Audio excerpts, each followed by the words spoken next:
Whether people realize it or not, we still live very much in a time where idolatry is prevalent. The Bible had to deal with idolatry from the beginning. From the implementation of the Levitical law all the way up to the time of Christ, into the time of the apostles, the Bible deals with idolatry.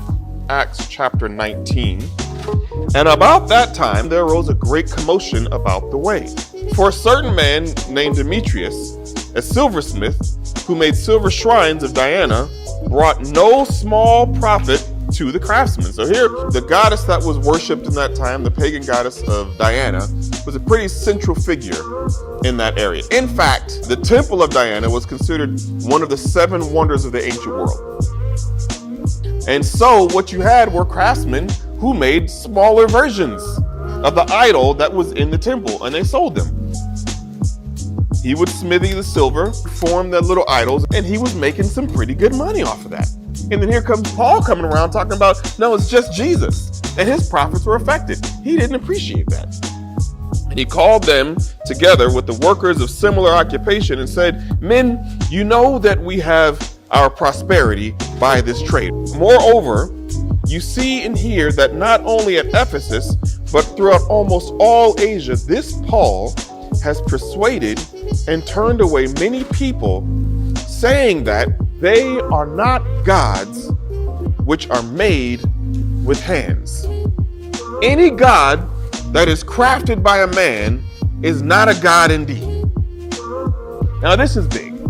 Here's what an idol ultimately is. Anything that we like, anything that we appreciate, anything that we aspire to, that we make an ultimate thing, has become an idol in our lives, where the thought of not having it makes you question whether you should live or not, makes you wonder who you are without it. That is an idol. In fact, these are the very same gods that they worshipped back in Paul's time. Aphrodite was the goddess of romantic love, sex, and beauty. Do we worship her today? Athena was the goddess of wisdom, reason, and war. Do people make that the most important thing for them today? Artemis was the god of business. Ares was the god of violence, bloodlust. Dionysus was the god of intoxication and sex and ritual sacrifice, sacrificing of the innocent for the benefit of the self.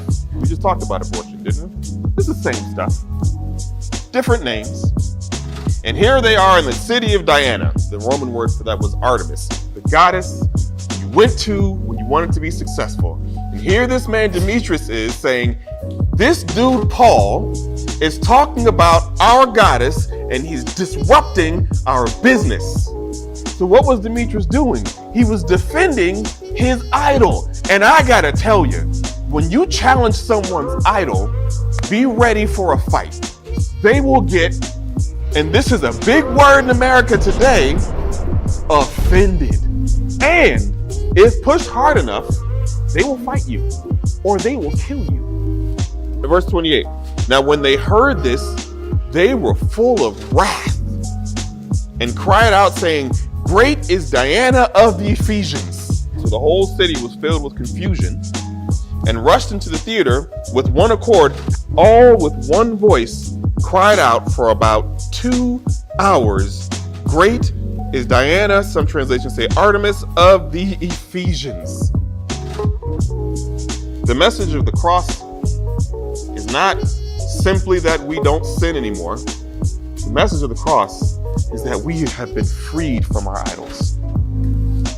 The true and living God makes me free from these things. He came and did what no idol will do. He died for me. And no other idol, no other thing that I might worship will die for me. It asks me to die for it. Give everything that I have for it. And it'll leave me fragile and broken because it'll let me down. And God says, I came and died for you.